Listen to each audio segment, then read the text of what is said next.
πώς να ζωγραφίσουμε μια εύκολη καλοκαιρινή ζωγραφιά.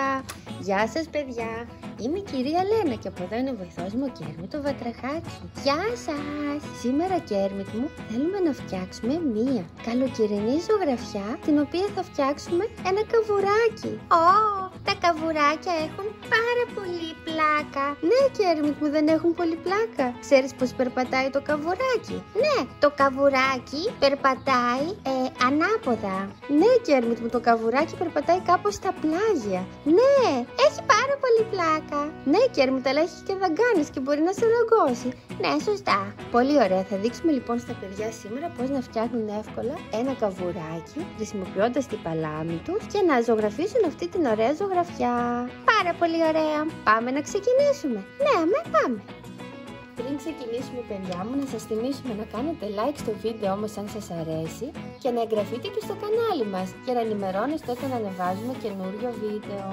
Πάμε λοιπόν να σχεδιάσουμε πρώτα, θέλουμε να ζωγραφίσουμε το καβουράκι μας πάνω στην άμμο και έναν ουρανό. Οπότε εδώ θα σχεδιάσουμε άμμο, θα σας δείξω πώς θα φτιάξουμε το καβουράκι μας και εδώ θα είναι ο ουρανός. Μπορούμε να το ζωγραφίσουμε με νερομπογιές, με τέμπερες, με μαρκαδόρους, με ξυλομπογιές, με ό,τι θέλετε. Εγώ θα χρησιμοποιήσω νερομπογιές, θα ζωγραφίσω τον ουρανό γαλάζιο, μπλε και άσπρο μας κάνει γαλάζιο.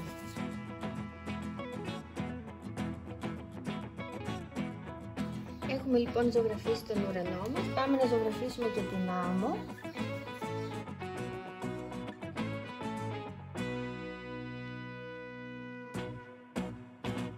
Και τώρα παιδιά μου, αφού έχουμε ζωγραφίσει τον ουρανό και την άμμο, θέλουμε να φτιάξουμε το καβουράκι.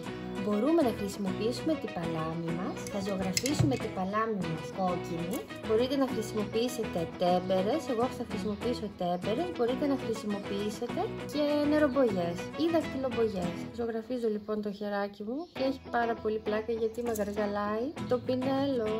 Ωραία.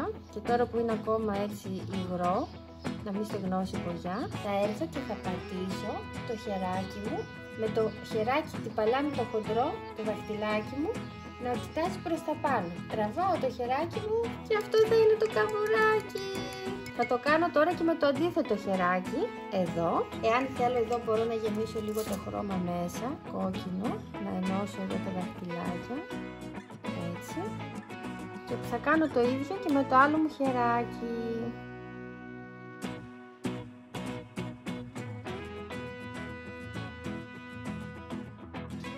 Αν θέλετε μπορείτε να πατήσετε λίγο την παλάμη σας καλύτερα για να αφήσει περισσότερο χρώμα. Μπορώ πάλι να ζωγραφίσω λίγο κόκκινο εδώ, να ενώσω τα δαχτυλάκια.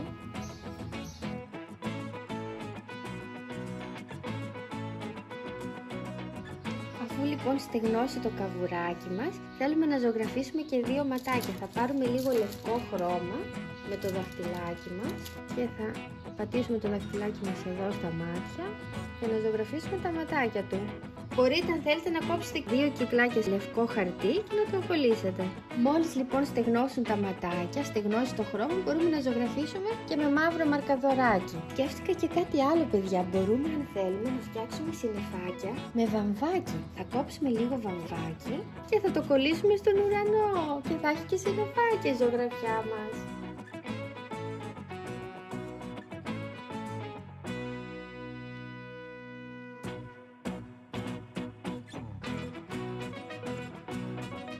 Η καλοκαιρινή μας ζωγραφιά είναι έτοιμη. Κέρμιτ μου, πώς σου φαίνεται?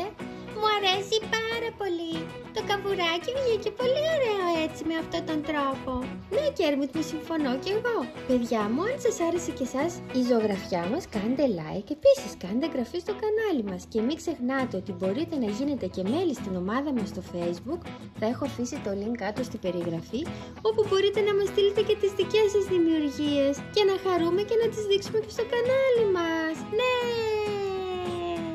Τέλεια παιδιά μου, να περνάτε όμορφα και θα σας δούμε στο επόμενο βίντεο. Καλές δημιουργίες. Γεια σας. Γεια σας παιδιά.